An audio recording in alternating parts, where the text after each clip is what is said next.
Welcome to Sci-Fi Invictus, where incredible stories come to life. Alan Durbus leaned against the neon-lit bar of the Space Whale, watching his birthday shot of synthetic whiskey swirl in its glass. Holographic ads outside bathed the room in shifting shades of blue and purple, a poor imitation of the luxurious Star Cruiser lounges he could only dream of visiting. "Another year closer to space and still stuck on this rock," he muttered, running a hand through his disheveled brown hair. His friend Mike, already 3 drinks in, leaned over. "Man, you gotta stop fixating on those cruise ads. They're just designed to make us worker bees miserable." Alan sighed. "Easy for you to say. You've actually been to Luna Base." He downed his shot, welcoming the familiar burn. "I package energy drinks for a living, Mike. The closest I get to space travel is when I stamp Star Drink, fuel for the cosmos on those cans." The bar's hollow screen flickered to life, showing footage of a sleek and extravagant cruiser launching from New Shanghai. Alan's annual salary wouldn't even cover an economy seat. Birthday boy needs cheering up. Mike shouted, waving to bartender. "Hey, Joey, bring out that new stuff, the one with the warning label." Joey, a burly man with cybernetic arms, reached beneath the counter. "You mean Nebula 9? That's some serious stuff, boys. Synthetic alcohol mixed with..." He leaned in, lowering his voice, "some off-world compounds." Alan's common sense tried to intervene, but frustration won out. "I'm 27 today. Pour it." The liquid glowed an eerie blue, tiny sparkles dancing through it like distant stars. Mike raised his glass. To Alan, may he somehow stumble his way into space. To stumbling, Alan agreed, clinking glasses. The drink hit him like a supernova.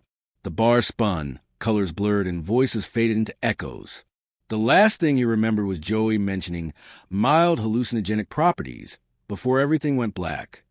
When Alan regained consciousness, a sledgehammer of a headache greeted him, along with the unsettling feeling that something was very, very wrong.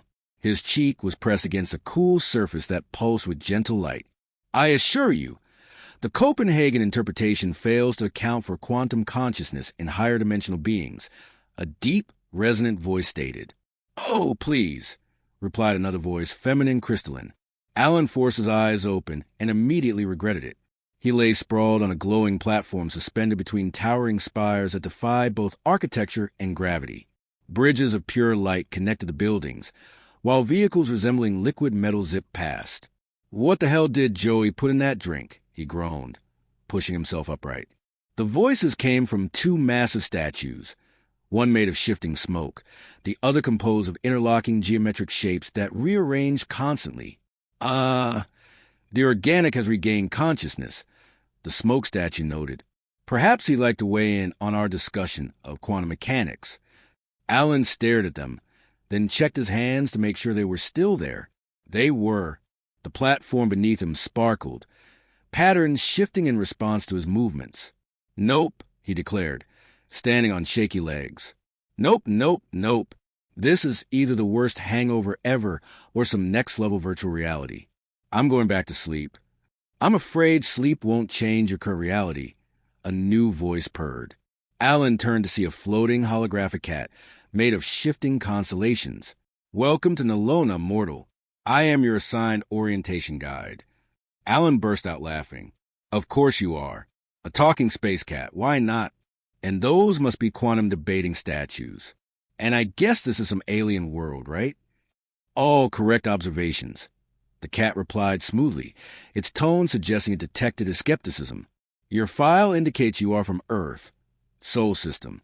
Quite primitive, still using chemical rockets for space travel." "How quaint." Alan was about to respond when something caught his eye. A group of massive insects in formal attire gathered around a floating bar, sipping cocktails through their mandibles. "Those are arthropodon diplomats," the cat explained. "Would you like to meet them? They're quite fond of discussing their extensive wine collection." Alan smirked. "Giant bugs who drink wine? Sure, why not?"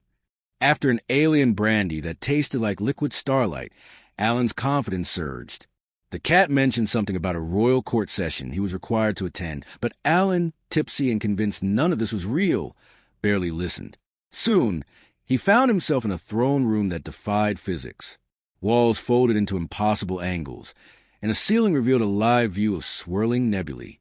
Beings of pure energy, multi-limbed humanoids, sentient clouds, and impeccably dressed insects filled the space. Then she arrived. Princess Amity stepped through a portal of pure light, and Alan's breath caught. Her shimmering purple skin and silver eyes, literally pools of liquid moonlight, radiated regal authority. Her robes, woven from condensed starlight, billowed as if moved by cosmic forces. "Holy!" Alan whispered, earning disapproving glances from nearby courtiers. One by one, dignitaries presented their petitions to the princess. Alan, emboldened by alien alcohol, barely listened, too mesmerized by Amby's herself. "This is the best VR experience ever," he muttered. "Excuse me," a nearby energy being pulsed with alarm. Alan smirked. "Oh, you know this whole thing. Especially the princess. Perfect alien beauty vibes, but maybe a bit over the top." The throne room fell silent. Alan, blissfully unaware, continued, "Don't get me wrong. Great character design. Very space royalty meets supermodel. But maybe tone down the whole aura of importance thing." The princess's features froze. The temperature in the room dropped. Even the stars overhead seemed to dim. "You dare," she said, each word like a blade, "to mock the royal house in Alona?" Alan grinned. "See? That's exactly what I mean.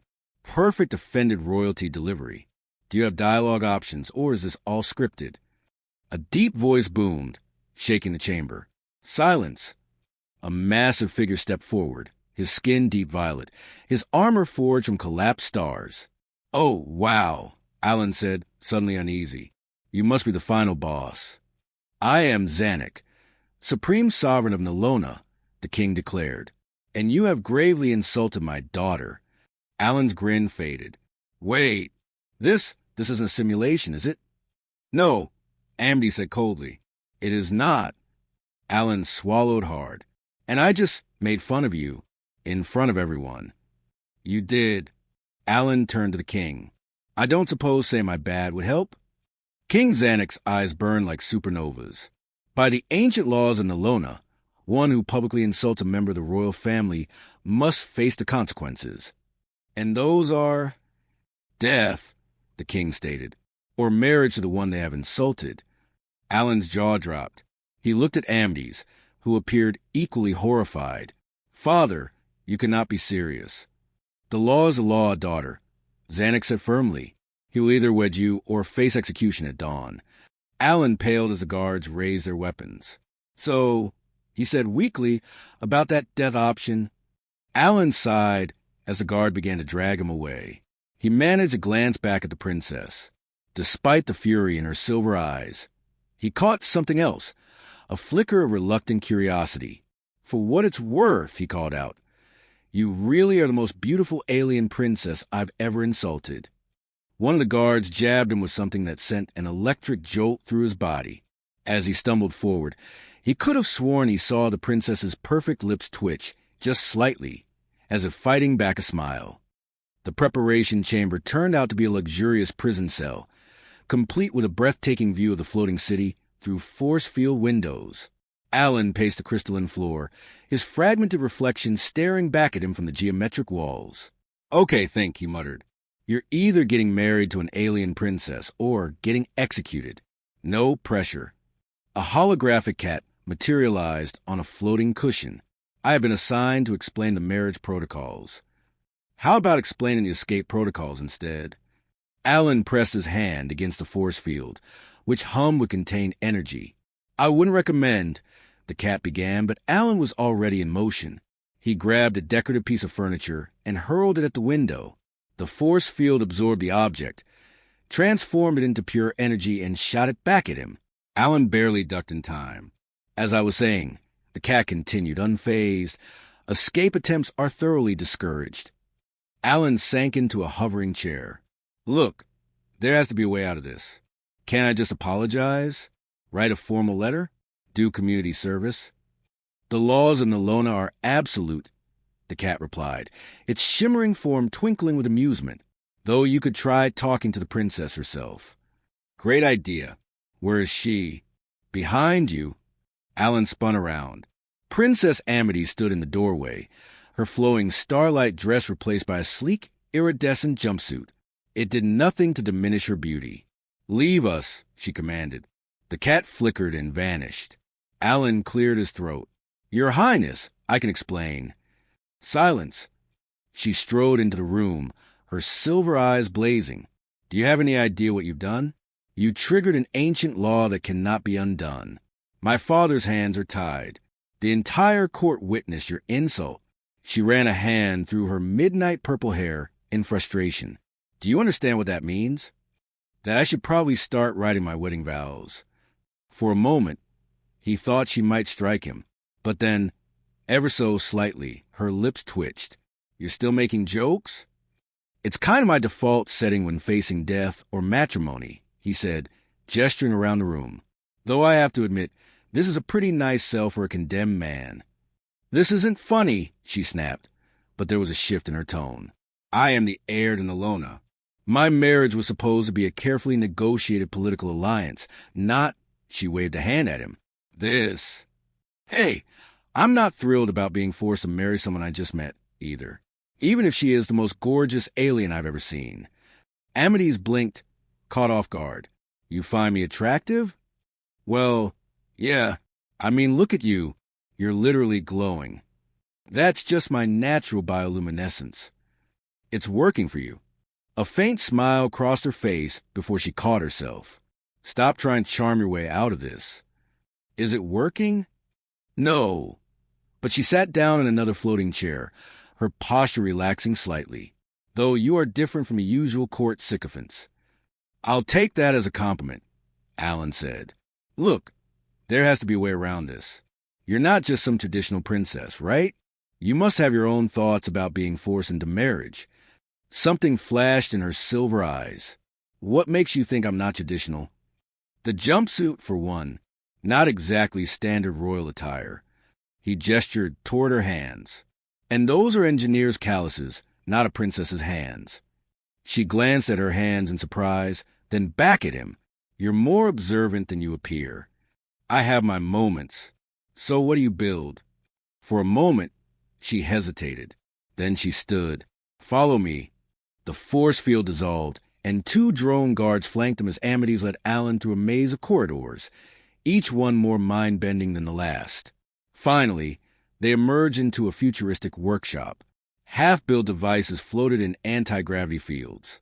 Holographic diagrams filled the air.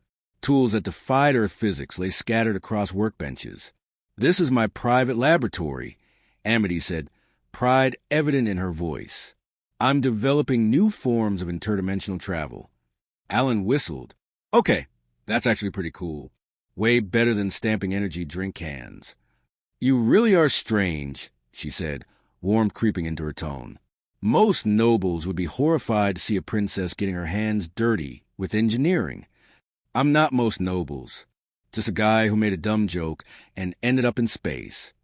He picked up a humming quantum wrench. "So why keep this a secret?" "Royal expectations. Tradition.